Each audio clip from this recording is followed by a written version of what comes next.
I was peaking too early. Your lack of buddies is a little concerning. You heard the rumors, now I'm here and confirming. I made a friend in my 30s.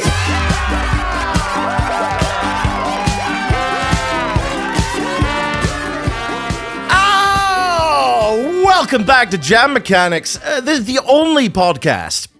My name's Matt Johnson from the band The Narcissist Cookbook. With me in the studio is... It's Bug from Bug Hunter. Here's what we do here. Matt and I are both songwriters. We're going to have a jam consultant join us in a couple of minutes here. They're going to come on, give us a couple of prompts. We're going to take those prompts. We're going to go away for just 3 hours. We're going to come back, and we are going to show off kind of the demos that we make.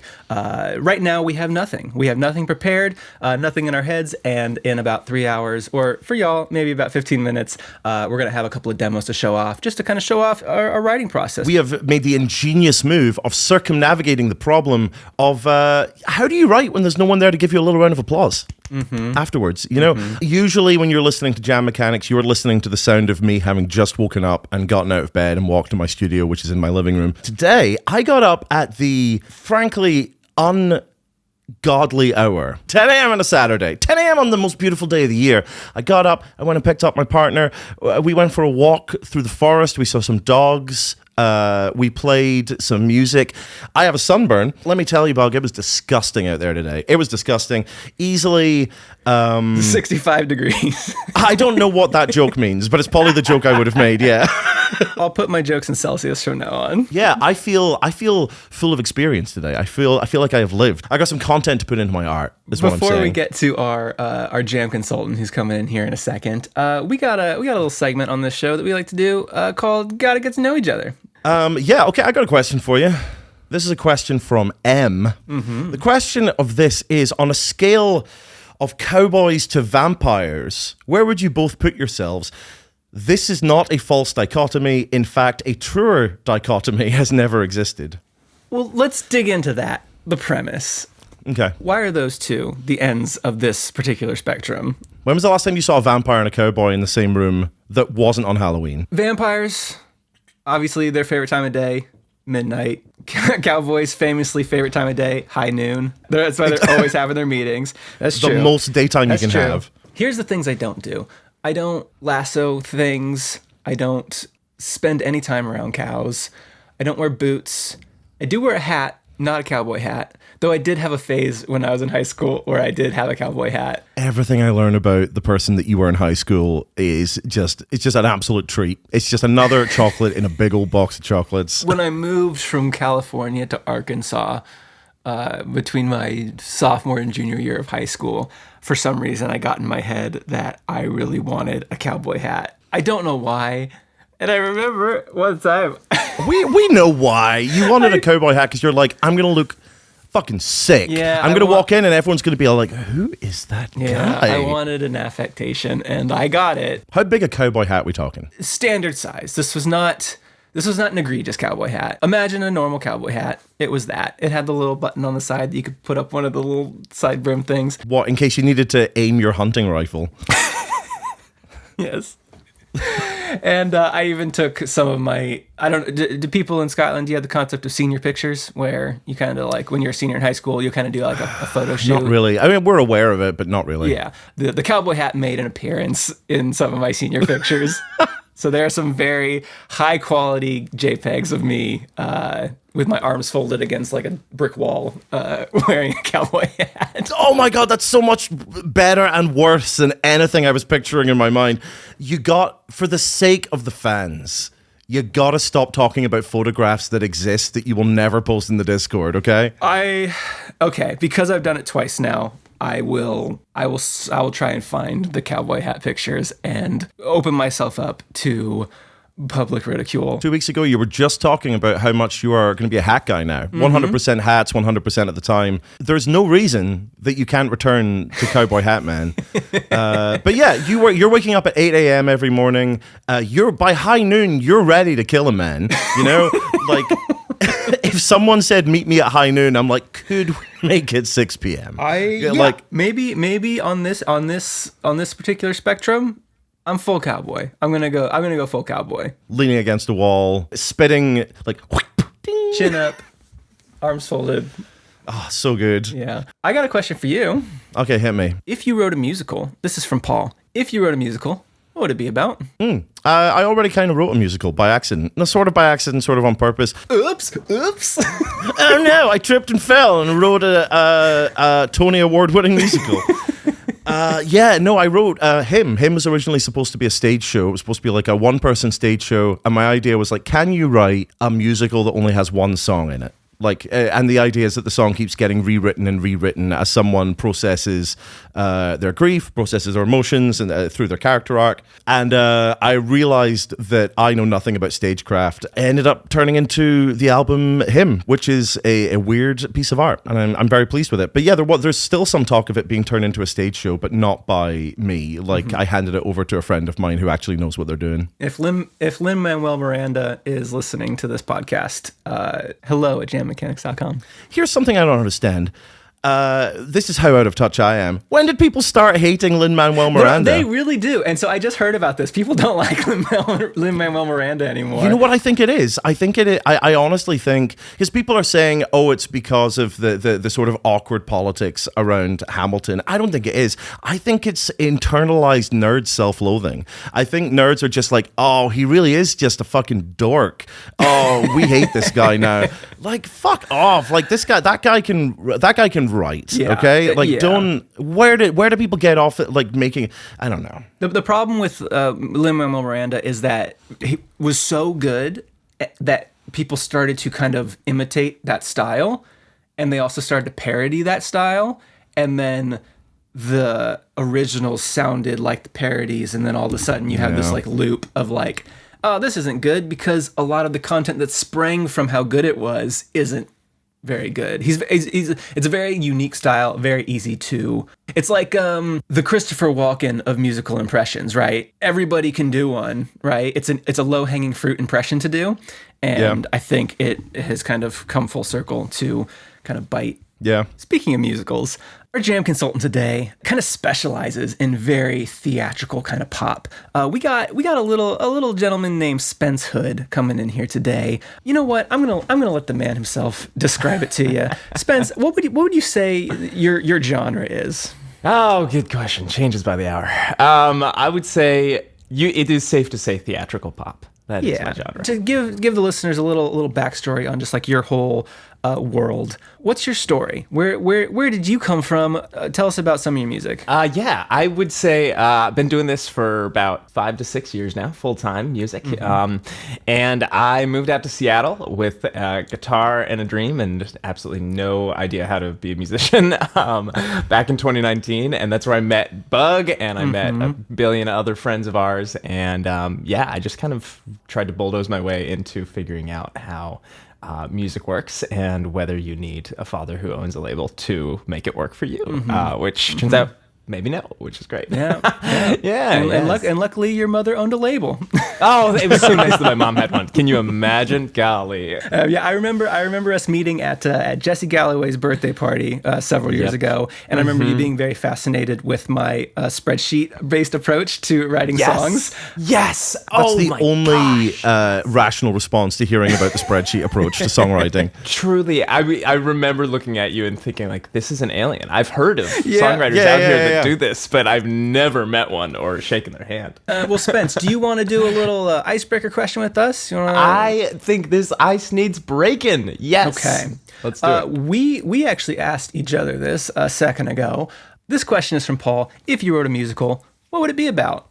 Good question. Well, this is very hypothetical because I'm definitely not working on anything like this for the next project. But if in that weird world I was writing a musical, I would write it on the maybe vintage American West. I'm thinking like early 1900s. Like a The cowboy. Cowboys? Well, I think we know where we were also talking about where we both land on the cowboy to vampire spectrum. Terrific. Are those the two ends? We did confirm, by the way. You can take that as established fact. Don't worry about that. Sounds good. It sounds like you would probably land somewhere on the cowboy spectrum. There is no z-axis. There is just an x-axis. Yeah. This is something that we asked everybody, Spence. What's your jam? Okay. What's a song or artist that you've been listening to recently that you just want to give a little shout out here to? You know what? I got this locked and loaded. I would say there's a song by a lovely band, I believe they're British, called The Delegates. And they have a song called Watch It for the Weather, which is just like, it's just belongs in any Sunday morning moving your booty kind of playlist. Okay. Yeah, I don't know whatever happened to The Delegates or why I don't see them in stages across the world. But yeah, great song. Watch It for the Weather. Very cool. We're going to add that to our Friends of Jam Mechanics playlist for people to go check out. Go find that on our Spotify page. Please. Amazing. Hey, Spence, I Yes. heard that you might have some challenges for us to help get our little Jam Mechanics experiment going here. Would you be might. willing to share that first challenge? I would be willing. Absolutely. All right, gentlemen. Okay, I'm getting ready to type. The closest you have ever come to dying. A little trauma for a Saturday morning. Sure, a little Saturday morning tea. Okay. Okay. So a couple things popped into my head. Fortunately, nothing immediate sprang to mind. I've had a couple of small things. I guess I'm fortunate to have not had this thing where I'm like, it's definitely this. It For was sure. this day. Yeah. But I do have a couple of things that spring to mind. Okay. Matt, do you anything for you kind of come to mind there? Yeah, I mean, I've got a story. I've got a story that I Okay. could tell with that. Well, let's get Spence's second prompt, and then we'll figure it out. What do you got for us for number 2? All right, second prompt option. Just going to give you a quote. And the quote is, "The reason we're revoking your Nobel Prize, ... We're revoking the Nobel Prize. So this is you did a good thing, but oops. Oop, uh-oh, wait a minute. Oops, fumbled that it good? there. Yeah. Okay, so 2 options here. The closest you've ever come to dying. The one that came to mind for me, closest I've ever come to dying, is my dad and I were driving. I was in high school, and he was having to interview somebody on the phone. So he was in the passenger seat. I was driving. I was maybe like 18, and we were driving to Illinois. It was storming, like crazy downpour rain. We are on the freeway, 2-lane freeway. There's a semi truck right next to us. We're in the left lane, and all of a sudden, I start hydroplaning, and the truck genuinely goes full 45 degrees, like 70 miles an hour, just sliding. It's ditch to my left, semi to the right, and somehow it just kind of corrects back, straight, and the tires re-engage on the ground, and we keep driving. Oh my But like, gosh. was fully out of control, like, Jesus, take the wheel. But don't do that, Jesus. Please don't. Yeah. Jesus. It's like Jesus took the wheel and slammed it to the left. No, Jesus, you don't know how to drive, Jesus. Yeah, so Jesus never got his learner's permit and almost killed me on a freeway in like Missouri. Matt, do you have a... Yeah, I've got a story, but like the thing is, I don't think I could make a song out of this story. You could do anything, Matt. Believe in yourself. Thank you so much. Yeah, well, I mean, also, like, I've got this, I love this story, and if I put it out there, I'm just like, well, now the story's told in podcast form. Yeah. I'm going to go for number 2, not just because we've only picked number 1 so far in this season of Jam Mechanics, but yeah, I think I don't have an idea for number 2. It just feels like I haven't written that kind of song this season yet. The reason we're revoking your Nobel Prize sounds like somewhere it would be interesting for me to go today. What do you think, Bug? We might have our first disagreement. Oh no! Really? Okay, so here's my worry about revoking the Nobel Prize. There's right behind my eyes. What's that? It's a comedy song. Uh-oh. Yeah, well, the thing is, you like making things that don't sound like comedy songs, and if you get a comedy song prompt, you're just like, well, how do I twist this? But you know what? On second thought, I'm defending an idea that I don't have. I have a story. I don't have an idea. What's a song about a car that hydroplanes for about 3 seconds? That's not really a song either. Maybe it is something where I jump into the thing that I don't have a clear path forward on. And to your point, we've never chosen prompt 2 yet on this season. Okay, I can do it. Number 2. Number 2. Let's do a number 2. Wow. Let's do a number 2. Let's finally Spence, this is the kind of humor that you're going to get on an episode of Jam Mechanics if you didn't know before you hopped on. That's our big zinger into the break. Yeah, I think I'm feeling good about this. Spence, hey, thanks for coming on and giving us a little entropy today to get our Jam Mechanics episode going. Do you have anything going on in your world that you want people to know, keeping in mind that this episode might be coming out at the end of June? All right. Well, for all of you time travelers, I have an awesome tour at the beginning of June. Amazing. I hope everybody came to it. I hope they had such a good time. I would say, yeah, after June, I'm going to have a nice little string of some theatrical pop tunes that are going to be coming your way. So just get ready to get weird in your ears and hop on over to Spence Tunes and see what I got cooking on my side of it. That's awesome. And anybody who came to any of our shows in June on the West Coast, you heard "So You Want to Marry Daisy" on our pre-show playlist. We play it at every show before the show starts. So if you were wondering, like, what's this song? It's great. That's Spence. Sure. Awesome. Cool. We got 3 hours. Let's go do a number 2. Friend in my 30s.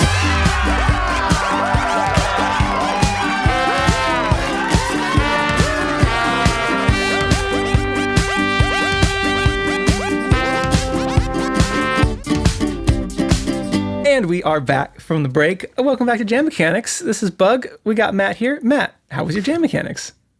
Pretty good. I've gotten better about taking breaks because I get super exhausted generally after that first hour where I'm just trying to get my brain going. So I went and laid down. I watched someone play a run of Elden Ring where all of the monsters in the entire map are aggroed on you at the same time.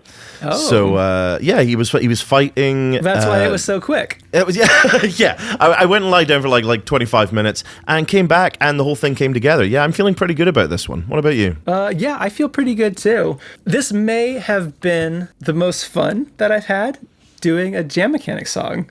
Whatever?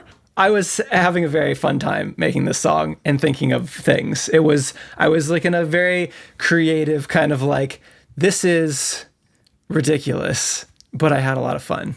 But we're gonna go with you first. Okay. What's your preface, Matt? What do you got? So I have been thinking since we did our last episode about how much I like the vocal melody in the song that you did. And then about an hour and a half into recording this or writing this, I was like, did I love that melody too much? Did you hug it too tight? Yeah, I had to go back and listen to the song that you recorded last time. And I'm like, no, this would pass the vibe check in court. It's okay. Okay. Yeah. If it ever comes to that. Yeah. So, I had a lot of fun with this one. Preface, plot point, what's the mood, what's the vibe, where were you at? Well, if you remember what our prompt was we're going to have to revoke your Nobel Prize because, but also I'd been thinking about the other prompt a lot, and also I just been, I feel like when you listen to this song, you're just going to hear a big old soup of thoughts. Okay, sounds great. Matt, I think both of us might have done that a little bit. Okay, let's, I'm going to hit go on these lyrics, and then you can just hit go on the song when you're ready. All right, I am going to hit go on a song called Peak at the Ending. Yeah. Peak at the Ending, sounds great to me, and I'm going to hit go in 3, 2, 1, go.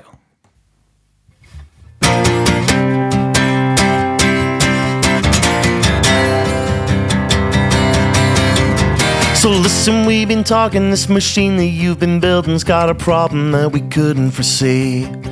I guess we all sometimes get blinded by the miracles of science, but this time we should have looked before we leaped.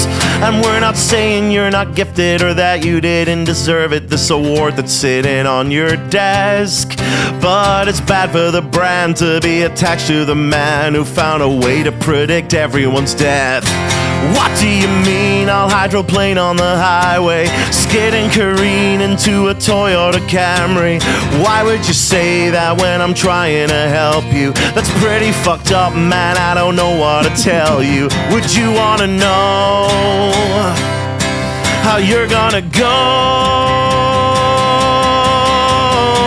If you like to peek at the ending, wait before time, let me recommend my machine. It's still in beta and the patent is pending. Check the whiteboard, cause I've been workshopping a name. Death thing. You know what? No wrong answers. No wrong answers.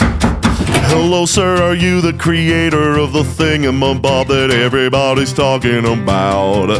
You know the whatchamacallit, the thing that fits in your pocket, the deathalizer, why are you writing that down? Well, it seems like the readings that it's reeling out are really not quite as accurate as you make them sound. Everyone in the city got the same exact reading, now everybody's trying to leave town. What do you mean evaporate in a bomb blast, become a shadow and a pile of pure ash? Why would it say that? I'm trying to help you. That's pretty fucked up, man, I don't know what to tell you. Would you wanna know how you're gonna go? If you like to peek at the ending, wait before time, let me recommend my machine. It's still in beta and the patent is pending. Check the whiteboard, cause I've been workshopping a name. Doom knower, demise device, the fate matrix. You know what? I would love to hire a marketing team to do this, but I have lost like all of my funding recently.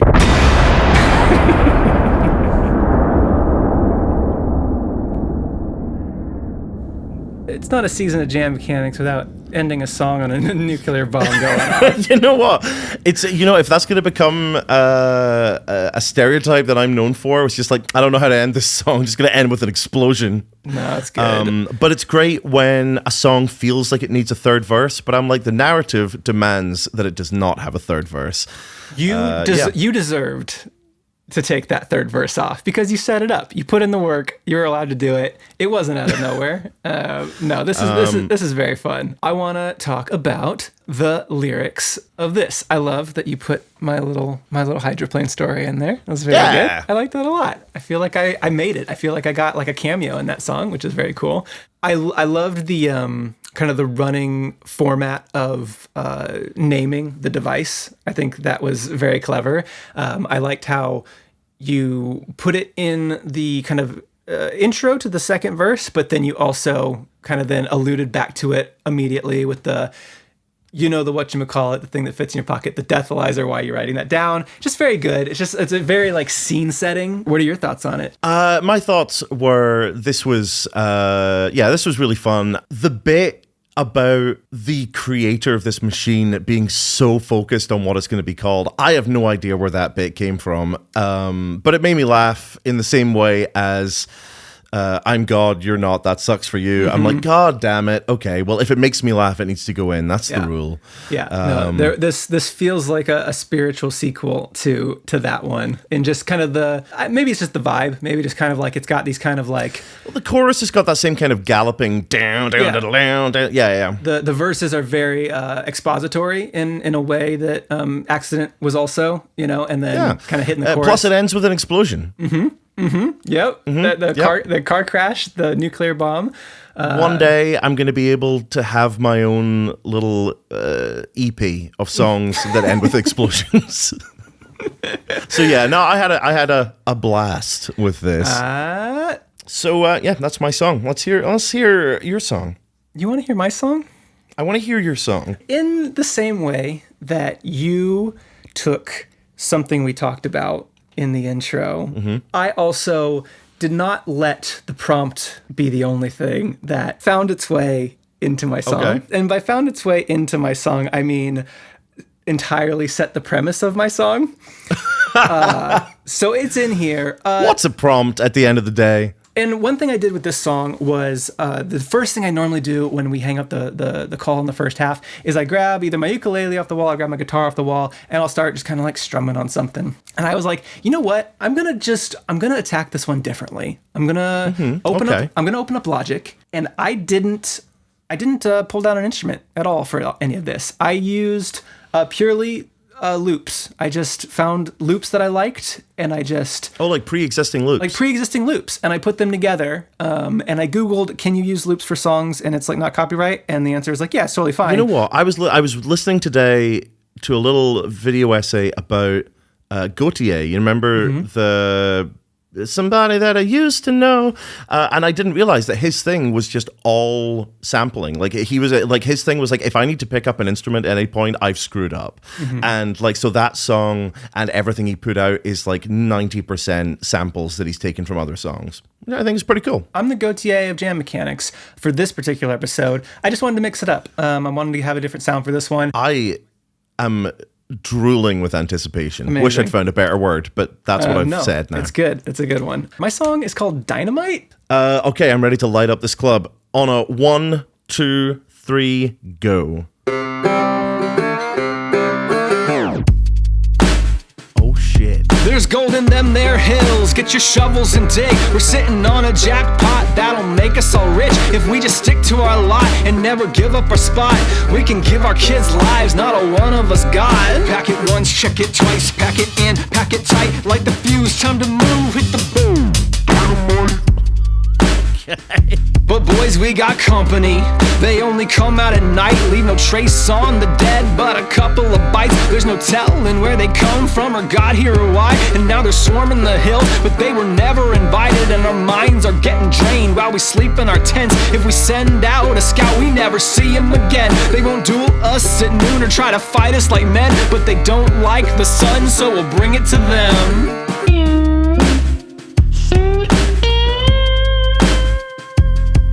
Pack it once, check it twice, pack it in, pack it tight. Like the fuse, time to move, hit the boom.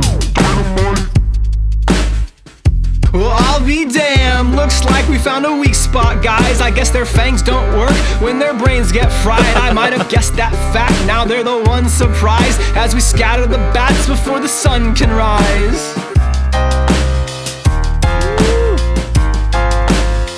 But they ain't dead yet, I guess technically they're undead, yes. But you get what I am setting, there's a few left yet. And our side is still dwindling, we've 2 lost friends. Some of the best damn cowboys you'd ever met. I've got one last stick that I've yet to light. I gotta bait the rest out, hit the timing just right, cause our guns don't work, devil knows we've tried. Here they come, here's my shot, here's your Nobel Prize.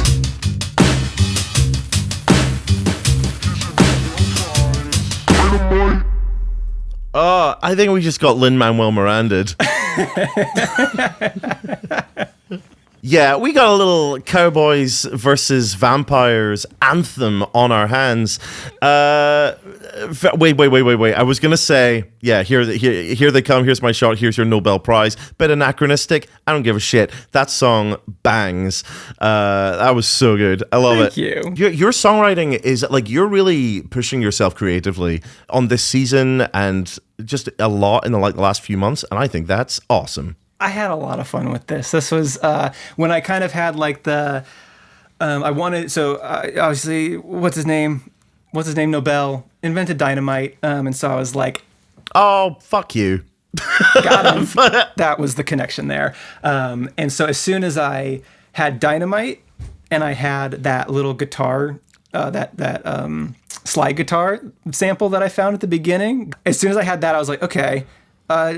Instantly was like, this is a Western song. And then obviously my brain was like, we just talked about cowboys and vampires, right? So it was like, what if I write a song about a bunch of cowboys mining the gold in like the West, and their camp gets overrun with vampires who are competing with them for the gold, and they have to settle it with dynamite. I really, really liked, well, I'll be damned, looks like we found a weak spot, guys. I guess their fangs don't work when their brains get fried. Yeah. Oh, so good. That was the one line that felt like I was channeling you a little bit. Like, there's something about that kind of hit my, like, Matt. I hear that coming out of Matt more than me, but I really liked it a lot. Oh, this is wonderful. So this brings up an interesting conversation. Okay. the conversation about production. And, we are two people who are potentially to a fault self-producers.